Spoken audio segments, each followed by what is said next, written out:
And welcome to another episode of Stack of Stats, bringing you all the analytics behind the bets. I am your host, Pamela Maldonado, and of course, I am joined by my golf partner in crime, Anthony Charter, here to break down this week's AT&T Byron Nelson event.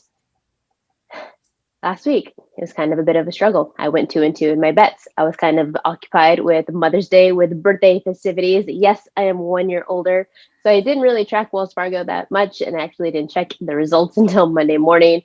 But Charter, can you give us a quick breakdown of everything that happened last week, and how did your bets go? The bets didn't go too bad. Just missed out on Answer winning. That outright would have been huge. We had a 40 to 1 number on him. But, in my column, I wrote up 4 guys who all finished in top 6 or better. We had Matt Wallace, Luke List, and then obviously Answer and Victor Hovland, who we talked about on here. So it was, super close, but nice to see Rory on top. I know we both kind of faded him. I think it was still probably generally an easy fade, really. Like, obviously, he had been playing so bad and really wasn't worth the value. I mean, 20 to 1 is a decent number, and, he got it done. Nice to see him back What just did in I time for the say? PGA Championship. What did I say last week during the bye? That it was the week that we weren't going against him, but we weren't on him, and it was going to be the time that he was going to win it all, and win it all. Of course, he did. I went 2-2 in my top 20 plays. I don't think it's a coincidence. Also, last week that I did compare Will Zalatoris to having the same upward trajectory as John Rahm, and then they both shot 4 over, and then they missed Yeah. the cut, and it was ugly on both ends. But we did also talk about that strokes gain home life potentially being an issue for both players. We had Rom with a newborn, and then we have Will Zalatoris who got engaged, and then maybe that played a role for both players. What do you think about both of them missing the cut? Well, I mean, I kind of nailed John Rahm missing the cut Wednesday night in the Nut Hut live chat. We had a bunch of people on it, and I just kind of gave the same things I was saying here. It just the Mm-hmm. numbers weren't going to be that great. He hasn't played since the Masters, and he has a newborn baby. So how much practice did he get? Blah blah blah, all that kind of stuff. Your life comes first. These guys are making millions and millions of dollars. They're Mm. not going to show up every week. Um, it's just how it goes. Will Zalatoris is another player that is being talked about a lot this week just because he is a Yeah. Dallas native. Do you think that he has a potential here to bounce back? Or how are you? What do you think? No, of course. I mean, this course sets up way better. It's a really really long course. It's pretty much wide open.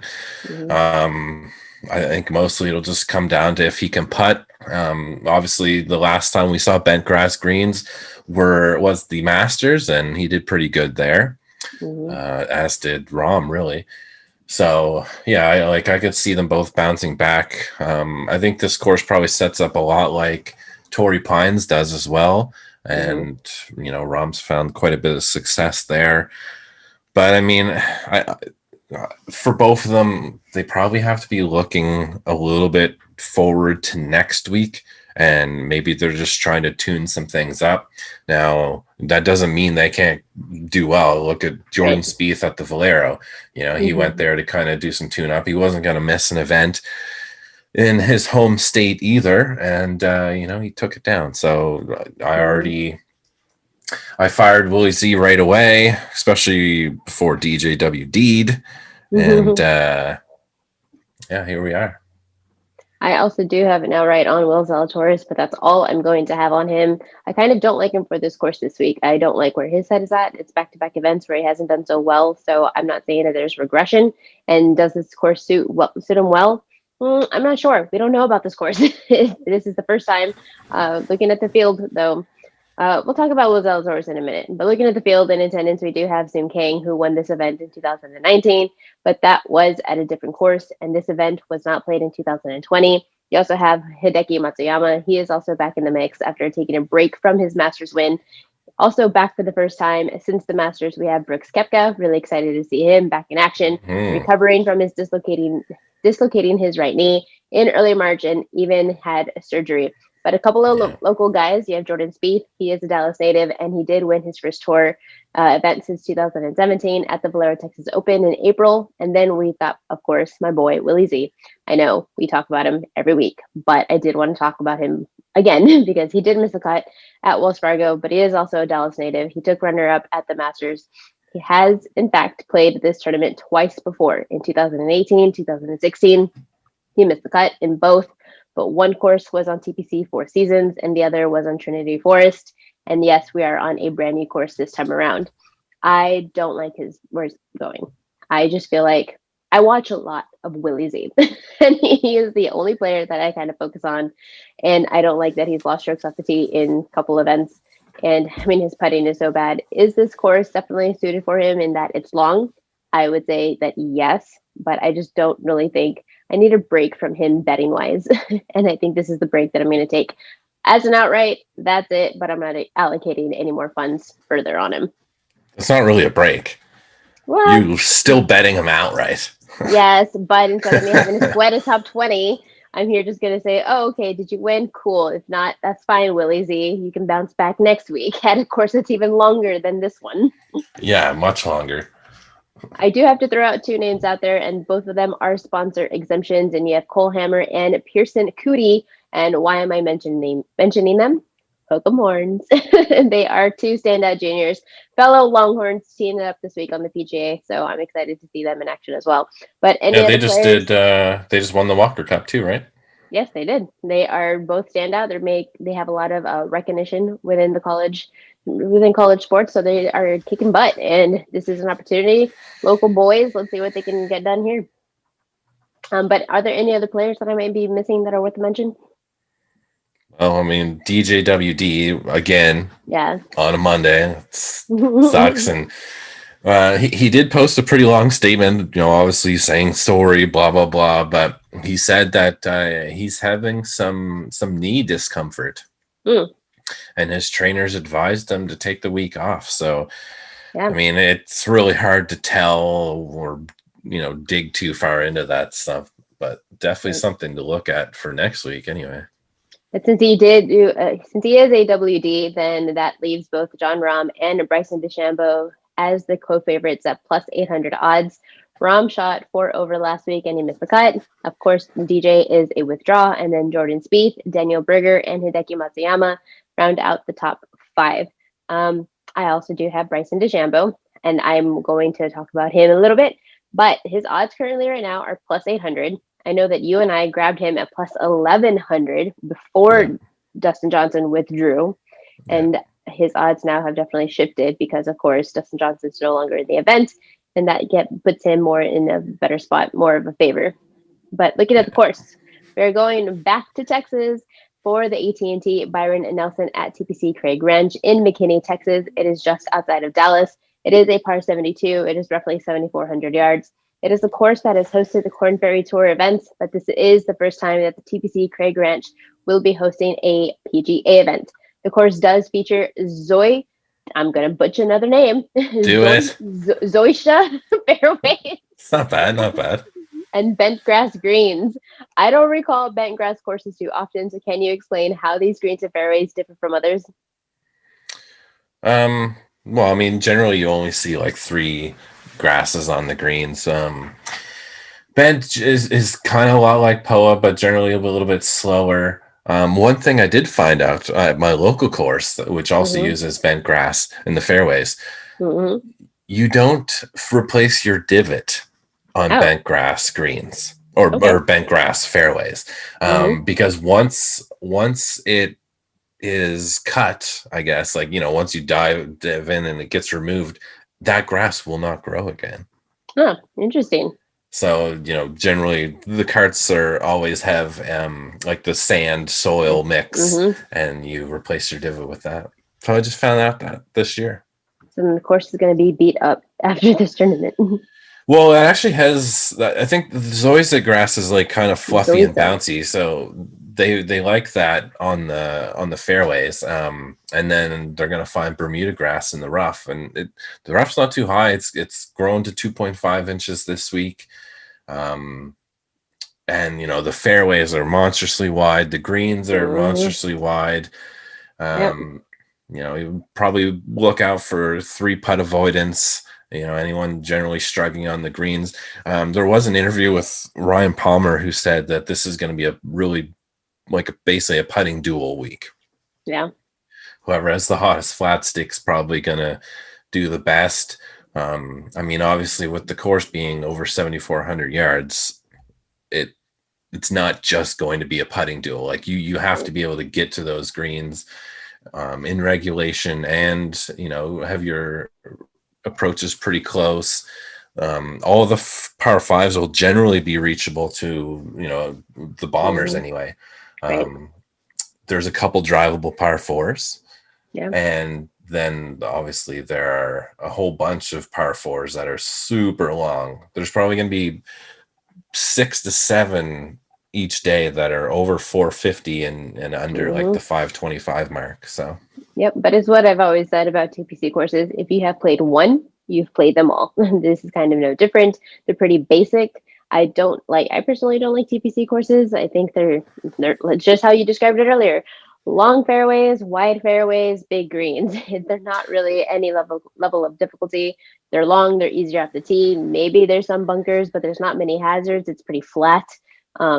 There's not really much to go off it. It's pretty standard of a course, I would say. So yes, I do believe it is also going to be a birdie fest. I'm thinking that we're going to get somewhere around 20 under is going to be the winning score. The par fours are long, the par fives are short.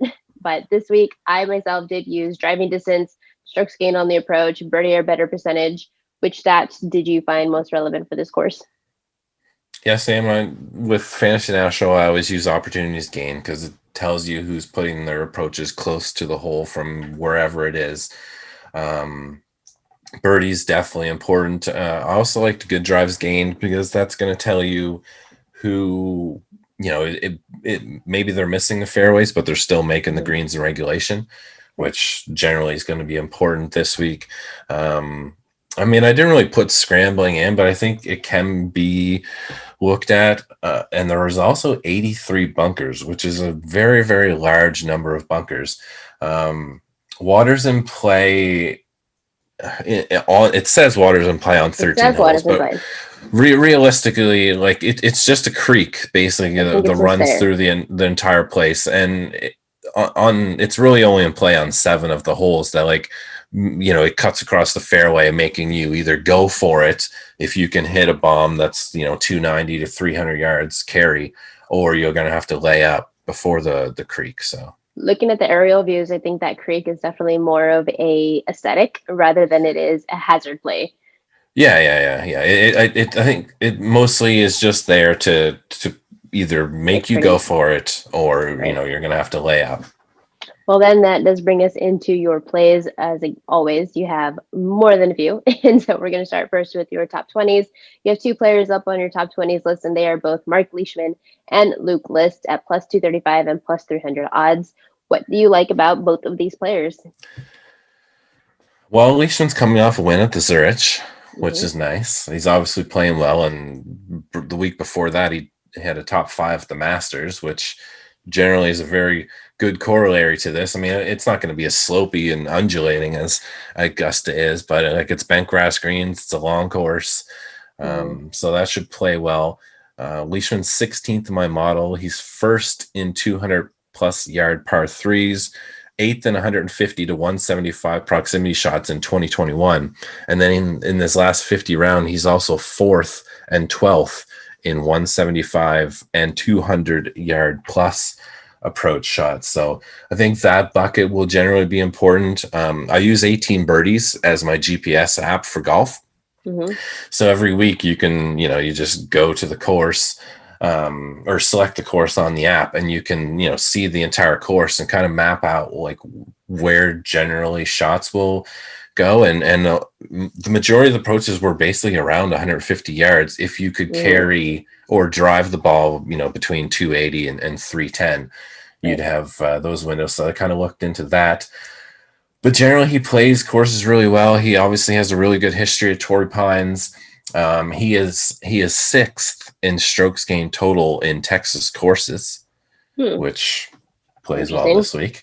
And he had a T7 here at the 2008 Corn Ferry Tour Championship when it was played at TPC Craig Ranch. So probably a little bit of memories there. That would have secured his PGA Tour card that year. So that is why you are here, to give us some of those Corn Ferry stats that we know that I am not going to bother to look into.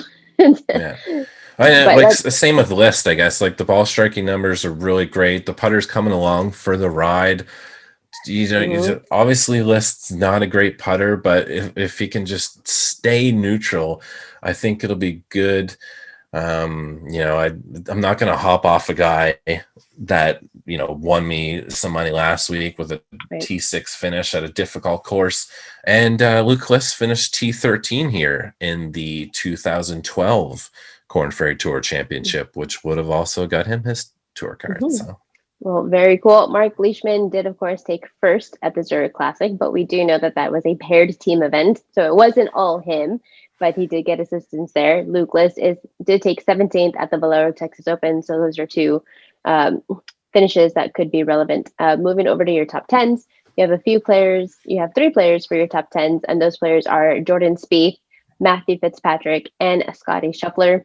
We know these guys very well, but give me some of the metrics that are going to help us decide whether we would want to take these players or not. I mean, Spieth's just playing phenomenal. We obviously haven't seen him from the Masters. I think that's probably good for Spieth. I mean, he's been around. He's played tons and tons of tournaments. Wouldn't be too worried about that. But just coming back in Texas, like, I don't know. I really don't think you fade Jordan Spieth in Texas. Top 10 might be asking a little bit, but like once you get past the top, say, 10 players in this field, it kind of drops off pretty quickly. So I don't think Jordan even needs to have his top stuff to perform here well. But he's always such a great putter. The off the tee game generally was a concern before. I don't think that will really play too much of a factor. Like all he has to do is just bomb it out there and rely on his approach and around the green game, all that kind of stuff. But even so, it's off the tee that has improved. So but like even if like that's probably been the worst part of his game, and if that is a problem, I still don't like he can make up for it. He can maneuver around that with his short game, which is what his strength is. I definitely agree. Fitzy, like if it's going to be a putting duel, then I mean he's literally leading the field in strokes gained putting in 2021. He's 12th my models. The good drives gained and long par fours numbers have been really great. He's finished 4th at RBC. He had 18th at the match play. So, the game's come along. He's obviously been sticking around here. I'll take some Matt Fitzpatrick, pretty decent number there. I think he was, 12th my model. I think I already said that though. We are going to talk about Scottie Shuffler because he did end up actually making my card. We'll go over my card here in just a few minutes, but I wanted to talk about Scottie because there's one bit of concern of mine that I have. It's that he has done well. If you look at just his finishes, you're going to be like, oh, this guy is doing really well. Is he really? Because he took 2nd in a match play, team event. He took 8th at Zurich, team event. And then his other finishes beyond that, he took 54th at the Valero Texas Open, which does give me some pause. And then he took 29th at the Valspar, which he only lost strokes around the green, and he was pretty average on putting. So had he just cleaned that up just a little bit, he would have broken into the top 20. But outside of that, he doesn't really have too many impressive things. He has 3 missed cuts in 2021. So outside of those team events, there's not much to love. How do you combat that? Well, I mean, he just finished 18th at the Masters, so that's pretty good. That is pretty good. And he lost 4.22 strokes putting. That was his downfall because he gained strokes off the tee and on his approach. It was just his putting and his short game. He gained strokes around the green as well. Had he just done a little bit better with that flat stick, then he potentially could have broken into the top 10. But that is just one out of a few. Yeah, and I mean, like he's played this course a bunch. Shuffler's actually won junior golf tournaments at TPC Craig Ranch. Obviously he's a Longhorn. Um, we'll get to Doug Gim soon too, but Doug Gim and Scottie Shuffler were teammates at Texas in 2016. I believe they finished like runner up for the national title or whatever. Mm-hmm. So they have some experience, and generally when I do just like to come back to guys when they come back to their home state. I mean, Right. he played the match play here. He played 7 rounds of stellar golf. Yeah. Well, I guess the final wasn't really stellar, but I mean, after you've played that many rounds in 4 days, it's I mean, they both only made one birdie on Right. the final round, and that's how it is. But I mean, that's still like the game was really coming together. There's not too much that I'd worry about. I mean, little putting is the only thing he's lost, or he Mm-hmm. doesn't have gained strokes in. So Correct. Yeah, and that is correct. In his last 3 events, he has gained lost strokes in 2 out of his 3. And at the Valspar, he gained 0.2. So it was he just broke even in there. Moving over to your top fives, you do have 2 players, and they are Doug Gim and then Will Zalatoris. Doug Gim odds, my God, those are insane. Gim at plus 2,500 for a top 5 finish, and then Zalatoris plus 725 for a top 5 finish. You just talked a little bit about Gim. We all know about Will Zalatoris. Gim, he does really well off the tee. He does really well with the strokes gained on the approach. Where his problem lies is around the green and his putting. He is awful at putting, but we have said that every week. I think he makes your card pretty as often as Will Zalatoris makes mine. But Doug Gim has lost strokes in 6 straight events on his putting, and that is his downfall. So what do you like about him and Zalatoris to break into top 5s for this week? well, I just really like his experience too. Just playing with Scottie and all the Texas guys, and he has some experience. The ball striking is just so good, so I'm always gonna follow ball strikers. I mean, like he's 7th in my model for 2021. The proximity numbers from 125 to 200 yards are elite. He's like number 1 in 150 to 175, like 5th from 125 to 150, and 12th or something from 200 yards plus. And he's 2nd in the field in par fours that are 450 to 500 yards. Mm-hmm. Putters can get hot, irons generally cannot. So, Right. I'll always take that over someone with a hot putter usually. Yep. But mainly Doug Gim, I bet him. I think he was my first bet made this week, because when I ran my model before the odds came out, he was 7th. So I was kind of already looking at him, and then the odds came out and he was 100 to 1. So I just fired the each way, and I fired the each way on Zalatoris as well. So that's why I have them as top 5, and why their numbers are better than if you were just to bet a top 5 anyway, because with the each way, I'm getting 1/4 of the odds for a top 5 finish of what I bet for the outright. So I bet $5 on Gim, which splits the bet into 250 Right. towards 100 to 1 for an outright finish, and then 250 towards a 25.25 to 1 bet for a top 5. And then Willie Z's was 29 or plus 2,900, and I bet $10 for that, and then $10 at the plus 725 number. And if you look at his top 5 number, it's only 600. So you get a little bit of a boost for the each way. So that's why I have top 5s on there. And then moving over to the players that you have to win, you do have 3 outrights this week, and it is Bryson DeChambeau at plus 1,100, Will Zalatoris plus 2,900, and Doug Gim at plus a bajillion odds.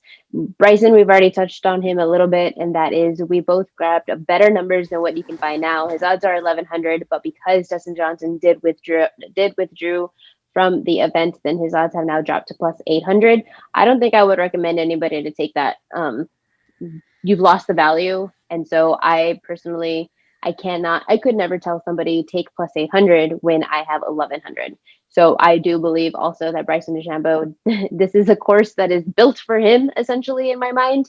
So I definitely think that he has the ability to win, but the value is lost. So leave that up to you, whether you'd like to fire on that or not.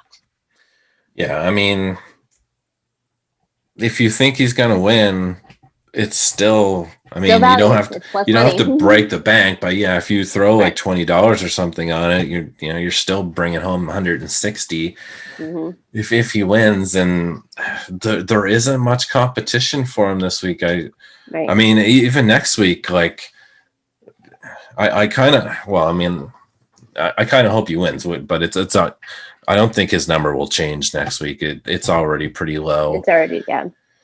He's already he's already up at the top of the board, top 5 favorite. So Yeah. it's not like he can drop to like a plus 500.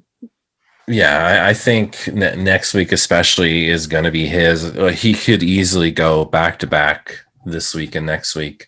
I mean, just looking at the length of the holes next week, it's pretty much his tournament to lose. So really looking forward to that. It's been a while since like they've had a real. Well, I mean, I guess the U.S. Open at Winged Foot was like a real test of golf. Right. And we haven't really saw that with like an elite field. So I'm pretty excited about next week. Just go over your card once again. For the top 20s, you do have Mark Leishman, Luke List. For your top 10s, you have Jordan Spieth, Matthew Fitzpatrick, Scottie Shuffler. For your top 5s, you have Doug Gim, Will Zalatoris. And for outright winners, you have Bryson DeChambeau, Will Zalatoris, and Doug Gim. Now that moves us over into my card, and I gotta be honest, I hate this week. I don't like anything. I didn't like the head-to-heads. I didn't like the top 20 values. It's so top-heavy that the odds aren't very good. So you're having to kind of take a little bit of a risk just to kind of get some bit of value. I don't love this card, so take with that what you will. Am I myself going to be betting anything? I don't know. This could just be content for this week. I will say that this could just be content rather than me actually putting dollars on it, especially with ATP going on right now. But I do love Bryson DeChambeau. If there was one player that I was going to like, it is going to be this one. Seconds after the odds came out, that was the first player that I grabbed without looking at anything, without looking. Just put all $100 on Bryson. I very well might. I'm not, by the way. I'm not. Caveat, I am not. I'm in correction. But he is the first player that I did fire on. His odds for a top 20 are minus 225. That is gross, though it should be definitely happen. I definitely think that the chance of that happening, it's 225 for a reason. His top 10 odds are minus 125. Top 5 is plus 175. And to win is now plus 800, though I do have a plus 1100 ticket. His head-to-head is against Jon Rahm.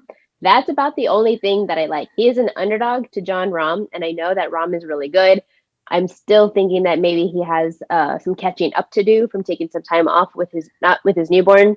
That's not the only reason, though. But what I love about Bryson DeChambeau is that we've already talked about him. He is 6th in scoring from 200 yards out. He is 12th in scoring from 150 out. He's 9th in birdies or better. His driving distance is 1st. He's 1st in eagles per hole. He is 2nd. He is 1st in scoring average. He is 1st in strokes gained off the tee. He is 15th in strokes gained putting. He is 1st in strokes gained tee to green and 1st in strokes gained total. I think this course was built for somebody like Bryson DeChambeau, and he is going to hit bombs, and he's going to love every shot, and he's going to want to show off his abilities. And this is the perfect course suited to show off his abilities. So yeah. I mean, there's not much danger for him, honestly. Like he can pick a spot and just absolutely crush it on this course, because I mean, like all he has to deal with is a creek and some bunkers. Like there are some tree trouble, but like the tree trouble was put in place for guys who like carried 250 to 290, not for someone who carries like 330. Right. So I mean, like. He'll easily, even the 340-yard hole, like that's probably just an easy driver for him to put back on it. And I mean, like, if last week was any telling, he literally, so when he finished his round on Friday, he was at +2 and didn't think he'd make the cut. Like, you know, Bryson, for instance, literally leaves the state, flies back to Dallas immediately after his round. Doesn't even think about it. Then, like 6 hours later, the tournament or Friday finishes, and +2 makes it on the number. So he flies back at 2:45 in the morning. Wow. For a 6 a.m. tee time. And, he could have shot the round of the day. Like, he was -5 through, I think, 16, and then bogeyed, or had 2 bogeys or whatever, a double bogey, to finish at -3. And then, shot the same 68 on Sunday and snuck into the top 10 with a ninth place finish. Like, so you want to tell me that now Bryson DeChambeau is an underdog to Jon Rahm?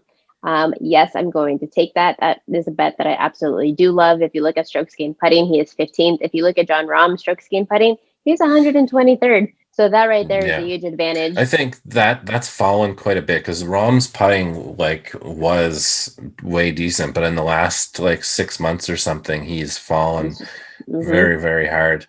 Yeah, so I do like Bryson for a top 10. I don't like it. I'm not going to pay up -225 for his top 20, but I guess maybe I'll do top 10 at -125. His head-to-head +110 as an underdog to Jon Rahm. That's going to be the 2 plays that I make so far. And then I'm going to also do Scottie Shuffler.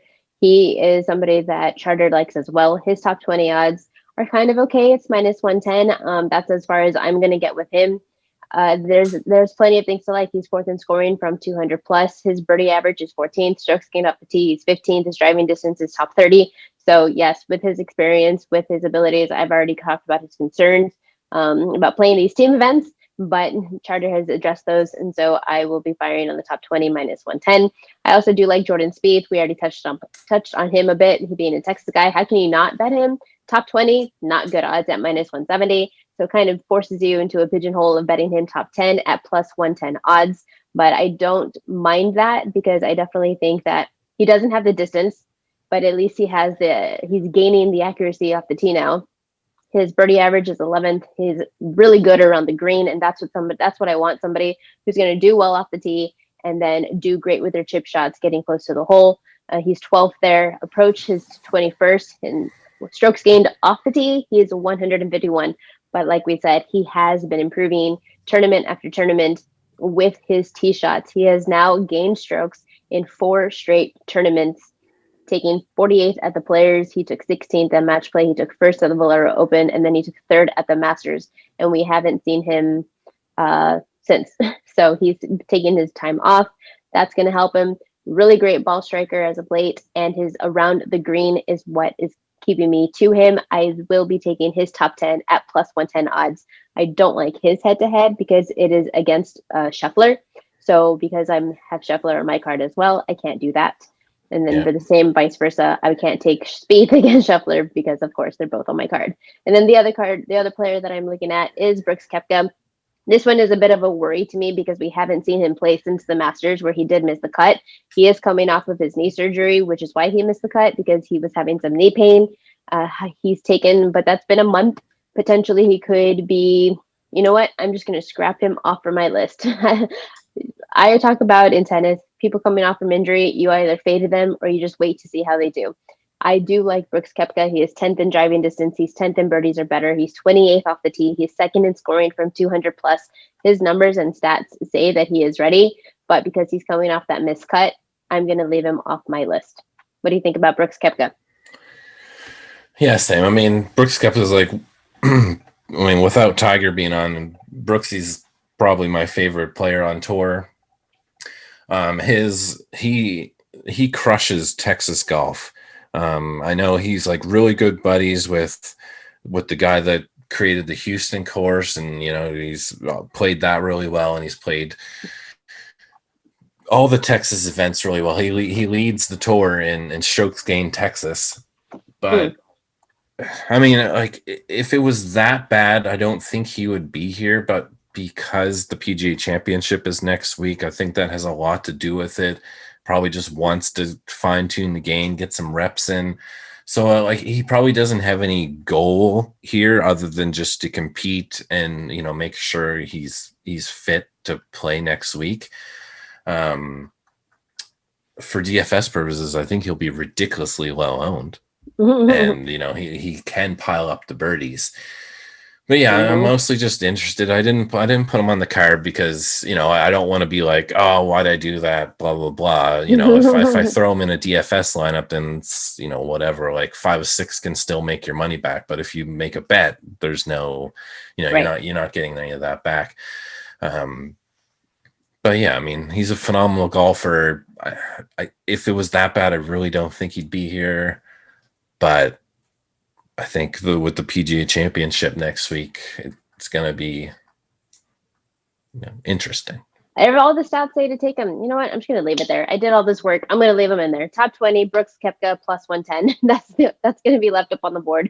And then the last player is going to be Matthew Fitzpatrick, who's also on Chargers card. Top 20 at minus 110 odds. Like I said, these odds, they're not good. I hate this tournament. I think this is a really difficult tournament to handicap. We have a brand new course, no data to back it up. So we're kind of looking at what's relative.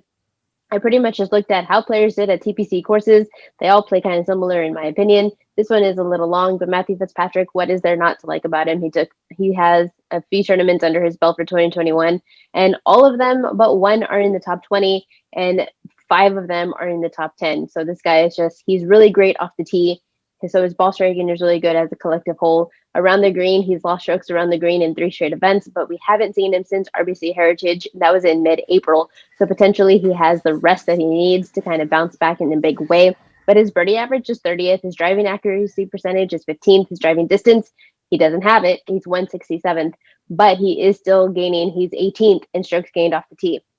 So he does really well there. And then strokes gained total, he is 10th. Strokes gained putting, he is 11th. He can tee off and putt well. That's what I'm looking for. So I'm going to be taking Matthew Fitzpatrick top 20 at minus 110. I don't like his head-to-head because he is a 130 favorite over Will Zalatoris. And of course, I can't go against my boy. But the head-to-head this week is really tough, as it is always. But for my card, I'm going to be taking Bryson DeChambeau, top 10, minus 125. I do like his head-to-head, plus 110 underdog over John Rahm. Scottie Shuffler, top 20, minus 110. Jordan Spieth, top 10, plus 110. Brooks Kepka, top 20, plus 110. And Matthew Fitzpatrick, top 20, minus 110. Those are my plays. All right. Yeah. I have something to say. 2 things, actually. Okay. First, last week, now, like, we always make our picks basically on Monday, and then we do this show on Tuesday. Right. A lot happens between then and first tee time on Thursday, including weather. Last week, there was it didn't really look that strong, but it looked like there was potential for a wave split, meaning that, basically either in the AM, PM or the PM, AM wave on the first 2 rounds has a significant weather advantage. Okay. Last week, it looked like there probably would be. It wasn't that defined, especially on Friday, but the PM, AM wave outscored the AM, PM by the biggest margin ever recorded in PGA Tour history, according to one of the data sources that I looked at. So that's like a huge thing. If we know that on Monday, like guys like Homa and Tringali like wouldn't even have made my card because it killed them. Now, like, obviously Answer, it didn't hurt Answer. Well, I mean, he just got there, and like even Bryson just barely made the cut, and then they come back on Saturday, which is what you bank for. The potential is there again this week. Now, like, obviously it's early, a lot can change in weather and even just a few hours, but right now it does look like the PM wave on Thursday and the AM wave on Friday will have a pretty good weather advantage, especially for the wind. So keep an eye on that Wednesday. If your book allows you to cancel bets, then that's good. Some books probably won't. So like sometimes you might have to wait until Wednesday. If your book doesn't do that, A, maybe you want to find a different book, or B, you're probably going to lose out on some numbers. But it's better than just losing the money. Like, Homa, like I had bets on Homa, they were just gone because Homa had to play in shitty weather. Like he obviously didn't have it either, but still played a factor. But that is also Secondly, why there is Twitter. So that way you can make sure you should be posting something like that, and then people can check your account to make sure to get an idea, because a lot of people don't even understand all that is all everything you just said. Some people don't really understand that as a graph, so they're looking to people like you to kind of explain to them, right? it's This true. is a I benefit. need to do. This is a benefit. This is not. So look at it. Adjust your bets based off of this. Yeah, I've always been more of a private person. Like I've had some jobs in the past where like I had to kind of keep my mouth shut. So, just more new and, trying to be a little bit more out there, especially on Twitter, like posting stuff. Keep it related to golf. Yeah, exactly. Secondly, Jordan Spieth just had his interview. Okay. Breaking news. Jordan Spieth took a week off after the Masters. Okay. Jordan Spieth got COVID. Ooh. The week after the Masters. Okay. So Jordan Spieth didn't do anything for 2 weeks. So lay off him. I mean, he's obviously there. He says, this is his quote from his interview. Yeah, I'm not exactly sure yet. I took kind of a week off, and then I ended up actually getting COVID. So then I was out for a little while. And then so I'm just kind of starting to get it back the last week or so and kind of get back on track. And I've only played a couple of rounds, so I'm looking to kind of knock off a little bit of the rust. And I didn't think I would necessarily be here. But yeah, I feel good. I feel strong. I feel ready to go for a good stretch of golf coming up. And then the next thing he says is he's only played this course a couple times when he was a junior. He played it at Q School here for the Corn Ferry Tour, and he played it once last week with his dad. So, like, he has an idea of the course, but it's not as much as like Willie Z and Scottie Shuffler played it. Those guys played it dozens of times as juniors, competed against each other and whatnot. And even Ryan Palmer. Ryan Palmer said he's played this course a couple dozen times. And Sung Kang, who is the defending champion of this tournament at a different course, is a member at this course.